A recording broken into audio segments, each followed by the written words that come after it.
Hello and welcome to part 6 of Speranza Guesses the Methods exam, the series where I guess the methods exam so you don't waste your holiday and you do some studying instead.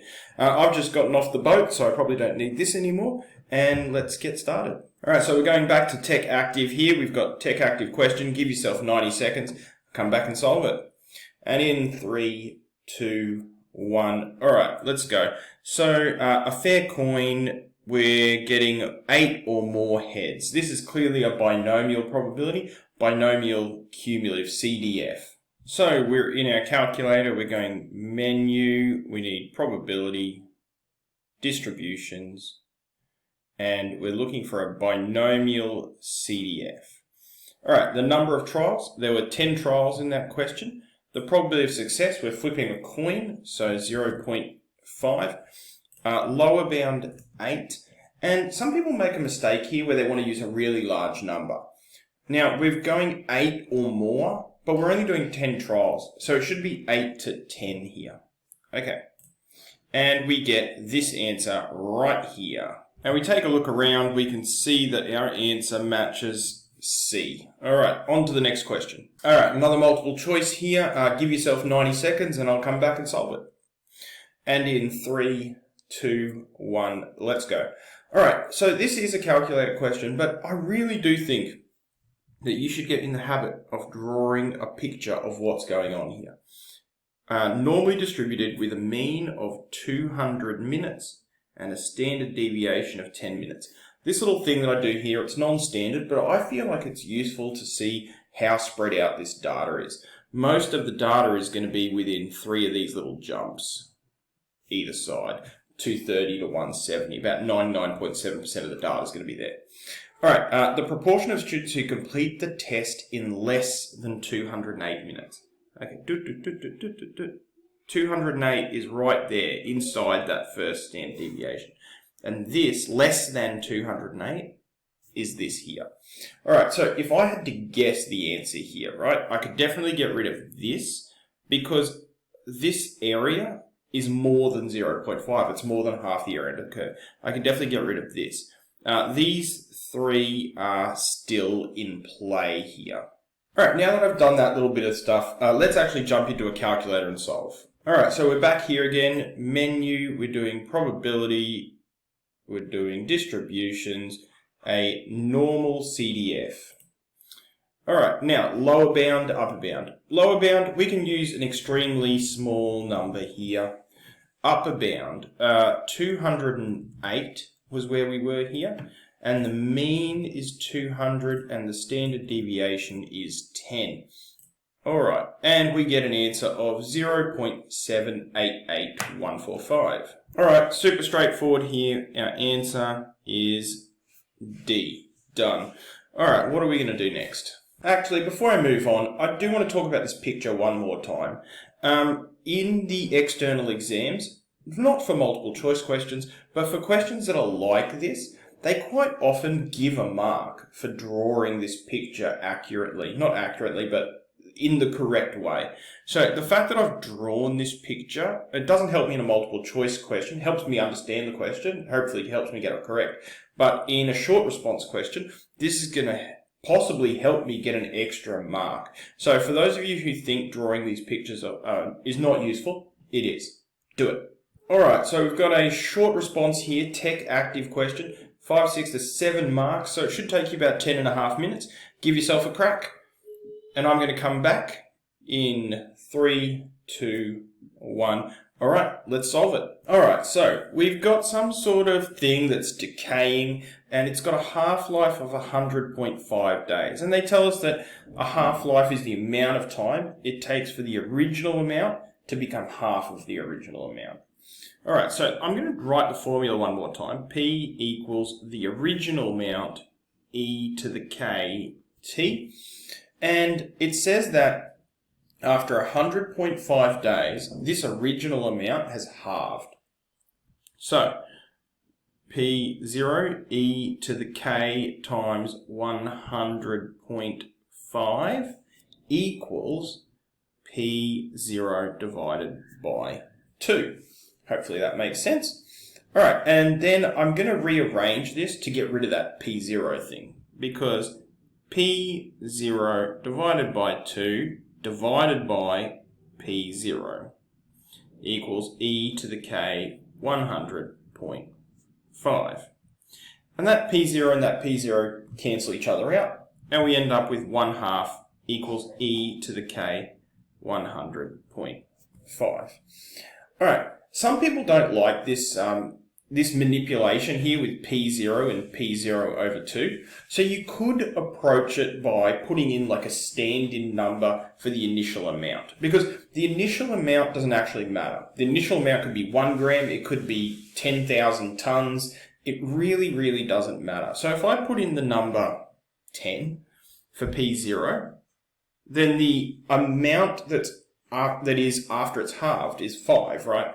So 5 equals 10 e to the kt, and then 5 divided by 10, you can see that I'm still getting that 1/2. I should say that at that point t is still 100.5, e to the k 100.5. And so you can see I end up in the same place whether I kind of keep this P0 over 2, or I assume that P0 is some other thing. This is probably more mathematically rigorous, because inventing a number is probably not appropriate. I guess maybe if you wanted it to be more mathematically rigorous, you could just say that there was 1 unit and not state what the unit was of initial stuff. And if we did that, we would say that we had 1 unit of stuff. We would end up with 1/2 of the unit of stuff, and then we end up, that 1 doesn't even belong there anymore, so now we've got 1/2. And we can speed up the whole process there. That's a great way to do it as well. So however you think about this is fine, but we need to end up at 1/2 equals e to the k times 100.5. And now that we've got that, we're going to solve for k using our graphics calculator.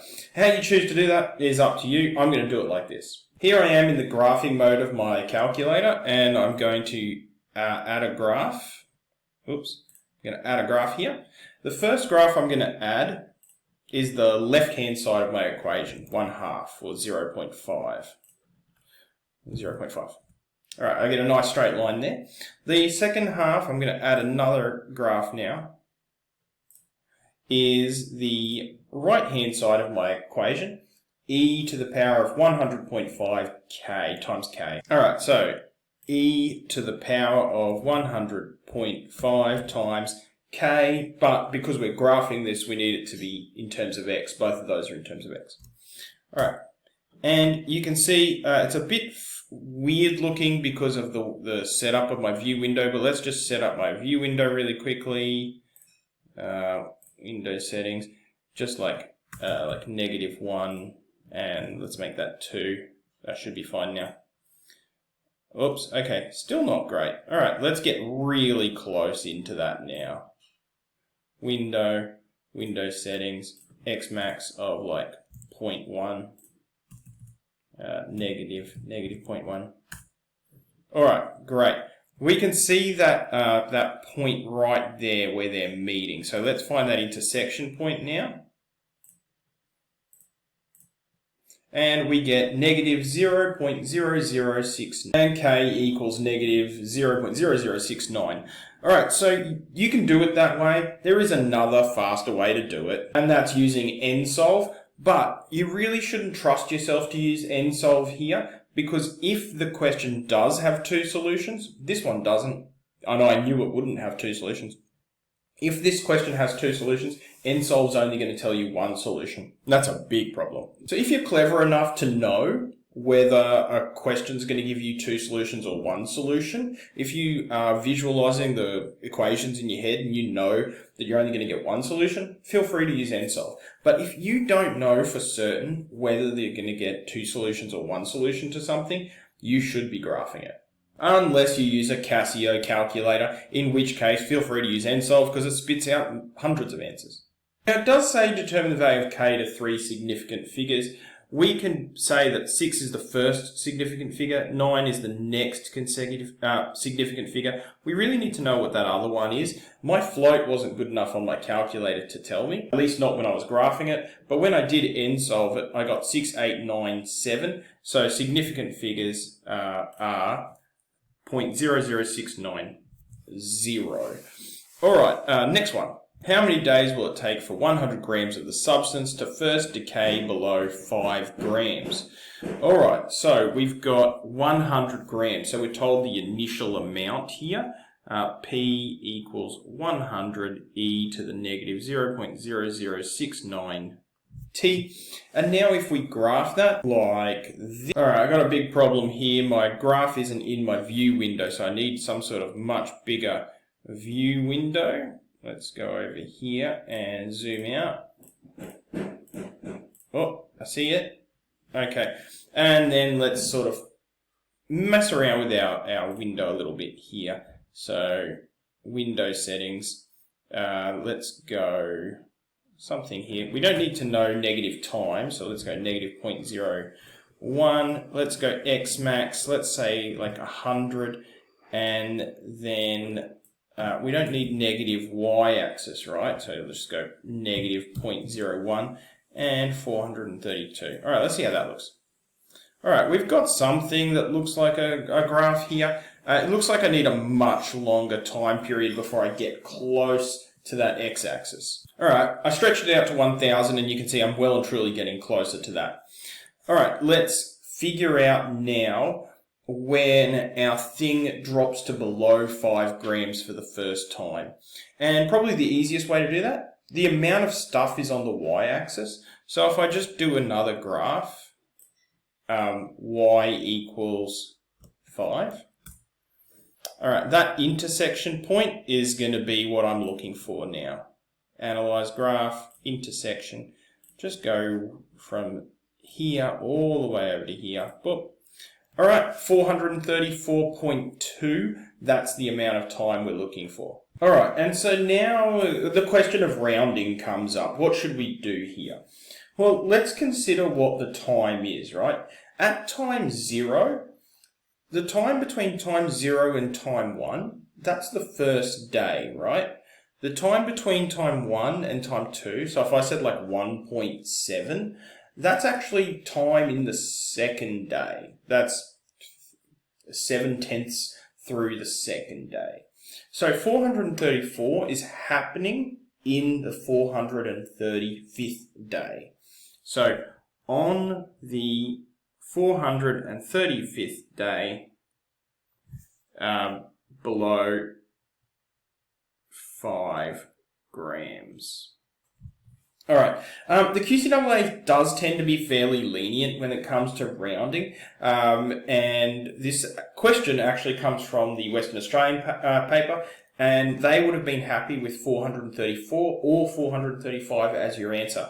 So maybe don't stress about that as much as you might, because it does feel like they're pretty lenient about which way you round here.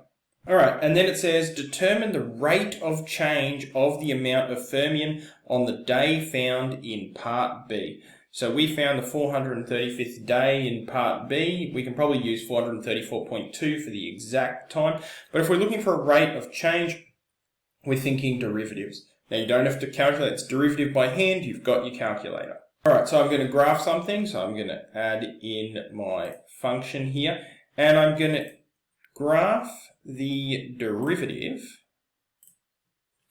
dx of, and whatever my function was, 100 times e to the power of negative 0.0069 times x. All right, and I can't see my graph because for obvious reasons. Once I mess with my view window, it looks something like this. And now we want to know what is the rate of change at a particular x value, at a particular time in this case. So we can trace this, and we can just type in the number, whatever it was, 434.2. Okay, 434.2, negative 0.0345. So on my graphics calculator, I've graphed P-T, the derivative, and I found that point, 434.2, negative 0.0345.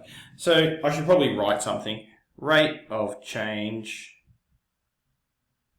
at 434.2 is negative 0.0345, and I really want some units here. So what are we decreasing at? We're decreasing grams per day. Grams per day.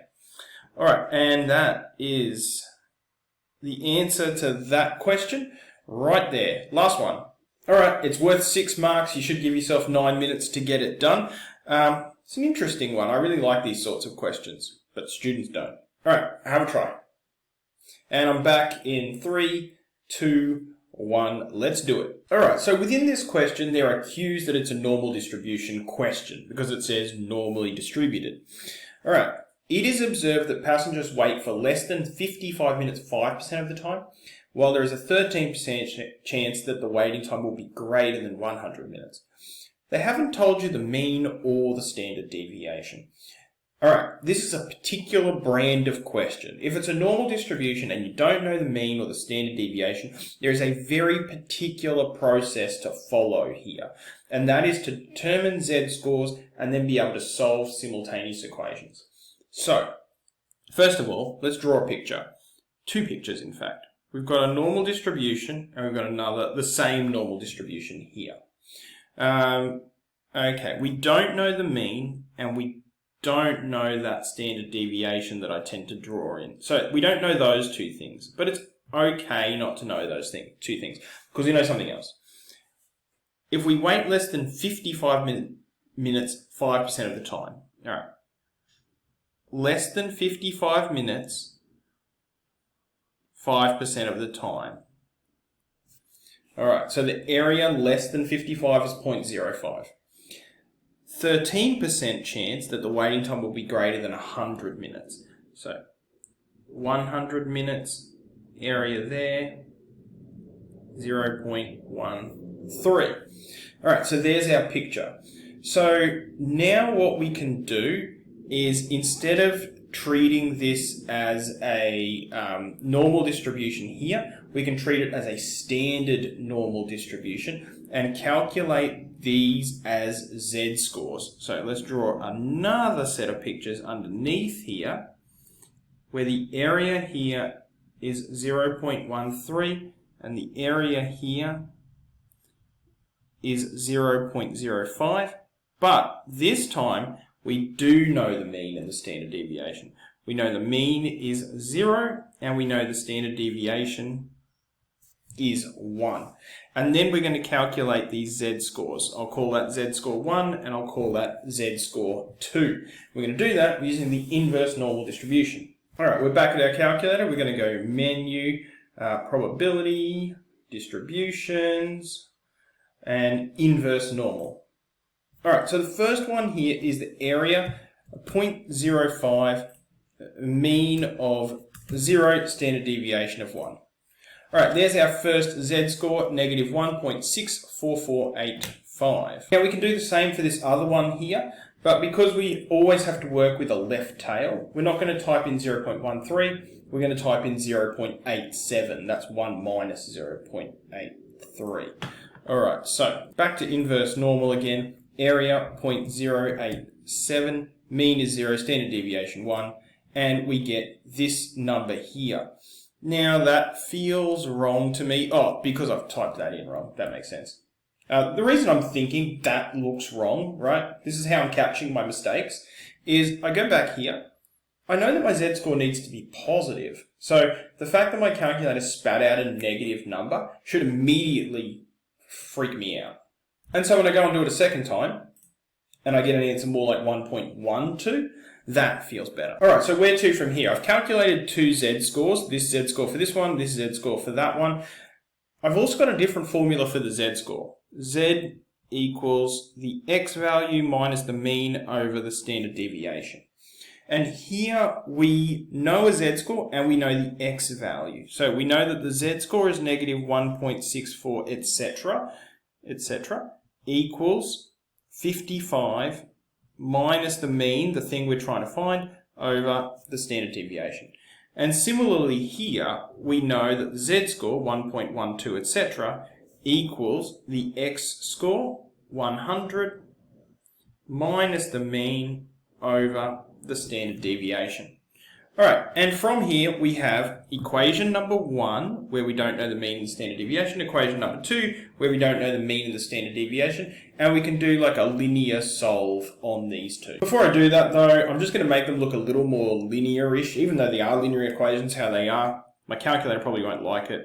So 1.12 times that equals 100 minus the mean, which is what we'll go with there, and negative 1.64 times the standard deviation equals 55 minus the mean. These are going to be nicer to type into my calculator. So I've gone into my calculator and I've gone numerical solve, simultaneous equations, linear solve, and I've got these ones here. All right, negative 1.644y, that's my standard deviation. I'm just using y next because it's easier than using the others. And solve. And we get two answers. The first one is our x, which is our mean, and this next one is our standard deviation here. Alright, so these are my answers here. We've solved that question. It's a good idea to check whether that makes sense, right? So the mean is 81.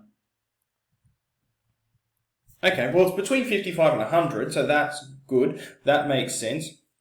A standard deviation of 16. Okay, yeah, that looks like it makes sense as well.